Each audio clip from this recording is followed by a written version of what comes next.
ඔබ දවස ආරම්භ කරන්නේ කා සමගද? කීයටද ඔබ දවස ආරම්භ කරන්නේ?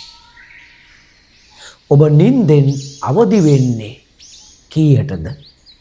අවදි වුණාට පසුව කා සමගද ඔබ දවස ආරම්භ කරන්නේ?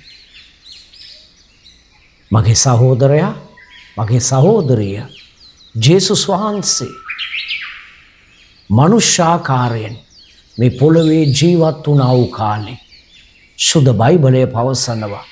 මාර්ක් සුභාරංචි පොත පළවෙනි පරිච්ඡේදයේ 35 වෙනි පදය. උන්වහන්සේ උදය පහන් වෙන්ට බෝ ප්‍රථමයෙන් නැගිට වනාන්තර ස්ථානයකට ගොස් එහිදී යාඥා කළසේක. ජේසුස් වහන්සේ තමන් වහන්සේගේ ජීවිතේ පුරුද්දක් කරගෙන තිබුණා. අලුයම නැගිටින එක. උදය පහන් වෙන්ට බෝ ප්‍රථමයෙන් යේසුස් වහන්සේ අවදි වුණා.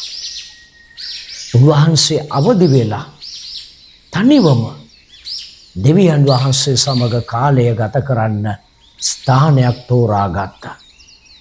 වනාන්තර ස්ථානයකට ගොස් එහිදී උන්වහන්සේ යාඥා කළා. මගේ සහෝදරයා, මගේ සහෝදරිය, ඔබ දවසක් අවසන් කරලා දවසක් ආරම්භ කරන විට ඉමිදිරි උදෑසන අවදි වෙන්න, අලුයම ඔබ අවදි වෙන්න, උදය පහන් වෙන්ට බොහෝ ප්‍රථමයෙන් ඔබ අවදි වෙන්න. ඔබ අවදි වෙලා දෙවියන් වහන්සේ සමග ඔබේ දවස ආරම්භ කරන්න. මනුෂ්‍යයන් සමග ඔබේ දවස ආරම්භ කරන්න එපා. ඔබ තනිවම දෙවියන් වහන්සේගේ පාමුලට ගොස් දවස ආරම්භ කරන්න.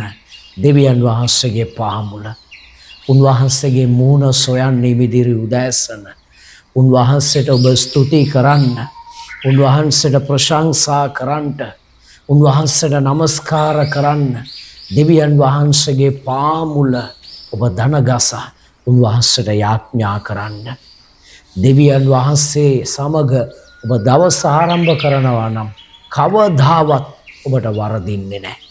මොකද ඔබ දෙවියන් වහන්සේට පළමු තැන දීලා උන්වහන්සේ සමග දවස ආරම්භ කරන විට දෙවියන් වහන්සේගේ අලුත් කරුණාව ඔබ ලබා ගන්නට යනවා. උන්වහන්සේගේ අනුකම්පාව ඔබ ලබා ගන්නට යනවා.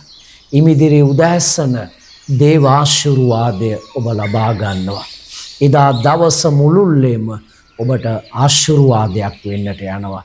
යහපතක් වෙන්නට යනවා. දෙවියන් වහන්සේ සියලු අනතුරු වලින් ඔබ ආරක්ෂා කරන්න යනවා. ඔබේ ජීවිතයට සුබ දේවල් සිදු වෙන්නට යනවා. ඔබට යම් නපුරක්, යම් කරදරයක් සිද්ධ වෙන්න යනවා නම් ඒ සියල්ලෙන් දෙවියන් වහන්සේ ඔබේ ජීවිතය ආරක්ෂා කරන්න යනවා. මගේ සහෝදරයා, මගේ සහෝදරිය, ඉමිදිරි උදෑසන නැගිටින එක පුරුද්දක් කරගන්න. නැගිට ගමන්ම තනිවම දෙවියන් වහන්සේ සමග කාලය ගත කරන්න. දේව ආශිර්වාදය එදා දවසට ඔබ උරුම කරගන්න. ඔබ සියලු දෙනාට දෙවියන් වහන්සේ ආශිර්වාද කරන සේක්වා. ජේසුස් වේටයි.